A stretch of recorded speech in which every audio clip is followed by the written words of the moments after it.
Former President Donald Trump has for several days now spread lies and spouted conspiracy theories about the federal government's response to Hurricane Helene. Disinformation that's causing real-time confusion among some of those most desperate for help and answers. We're joined now by Juliette Kayyem, former Assistant Secretary at the Department of Homeland Security. Her latest piece in The Atlantic is titled, "The Fog of Disaster is Getting Worse." Thank you for being with us. Thanks for having me. As you note in the piece, the spread of rumors and misinformation has always been a problem during major disasters, especially when the usual channels of communication break down. But what's the real-world harm inflicted by lies and conspiracy theories about the hurricane relief effort? Well, there's a couple of direct impacts. The first is how the government works and functions. It needs the support of communities and populations. If there's distrust, rumors, all sorts of rampant lies being spread, in particular by the former President Trump, it makes the work of government more difficult. The second is sort of the driving of resources. In normal disaster management, a lot of what the government finds out comes from local sources. A mayor, a local newspaper, a citizen saying, look, this is here, or we have a problem there. And they drive resources that way. If there's a lot of noise in the system, not just disinformation, someone gets something wrong, but actual misinformation, it actually impedes the ability to move resources. Finally, I've talked to people in FEMA, the concern or the animus towards the government that's being bred and spun up by so many right now is causing some of them to have to be deployed in pairs. So that just basically means that you're wasting resources on safety and security issues that don't normally exist in a crisis when people generally do come together. Donald Trump's claims have focused on undermining confidence in the federal response and trying to tie that to his political opponent, Kamala Harris. So here's a sampling of some of the false things that he said in recent days. Kamala spent all her FEMA money, billions of dollars, on housing for illegal migrants, many of whom should not be in our country. They're offering them $750 to people whose homes have been washed away. And yet we send tens of billions of dollars to foreign countries that most people have never heard of. So here's the fact check. There is zero basis for claiming that FEMA disaster money is being diverted to undocumented immigrants.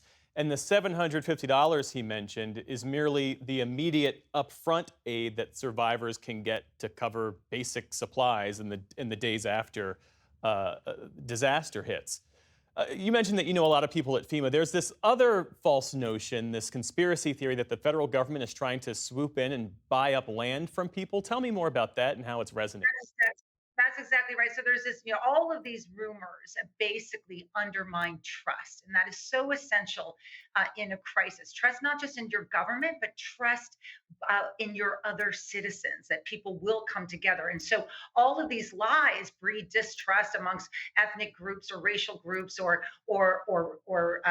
red states and blue states. That's been a rumor that's been a lie that Trump has been pushing, that resources aren't going to red states. One very harmful lie that is being spread is that the government, this is the opportunity for the government to take your house. Well, that is actually not true.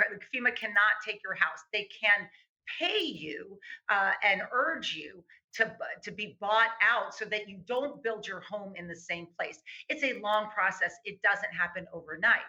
But you can imagine people worrying about, well, my home is going to be taken away. They believe these lies. And then what do?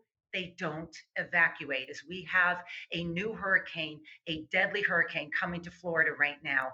The idea that people are going to stay put because of a lie that the government is going to take their home if they leave it is going to cost lives. And this is why, it's not just, these are, lies being spread around. They have direct impact on the life and health and safety of millions of people, either impacted by Helene or all of these hurricanes that are coming through now.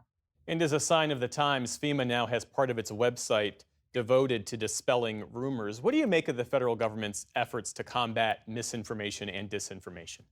I mean, it's much better than it has been before. I think there used to be, you believe, well, no one's gonna actually believe this. We now know that these lies, they fill the vacuum that has been created by platforms like X that sort of contribute to the misinformation, political leadership like Donald Trump that then amplify it, and then remember a communications network, in particular in Helene, that's essentially down. It is hard for people to get online.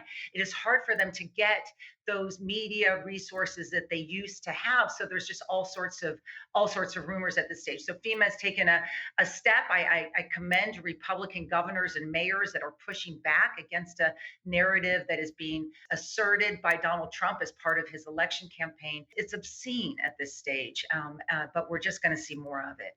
And lastly, Juliette, you write in your piece that emergency managers regularly urge people to stockpile 72 hours worth of food and water, but Americans should also be planning their disaster media diet with similar care. What does that look like, a disaster media diet? This is where, no offense to us, national media matters less. That you want to follow local emergency managers, local media, radio, weather, people who are in the community and are telling you what to do. And then, of course, to listen to what is being asked of you. So if evacuations are not done casually, the kinds of evacuations we're seeing in Florida right now are serious. There's a lot of waiting going into them.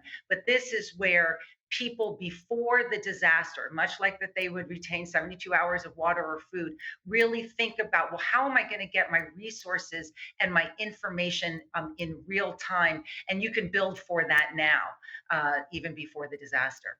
Juliette Kayyem, thanks so much for sharing your insights with us. We appreciate it. Thank you.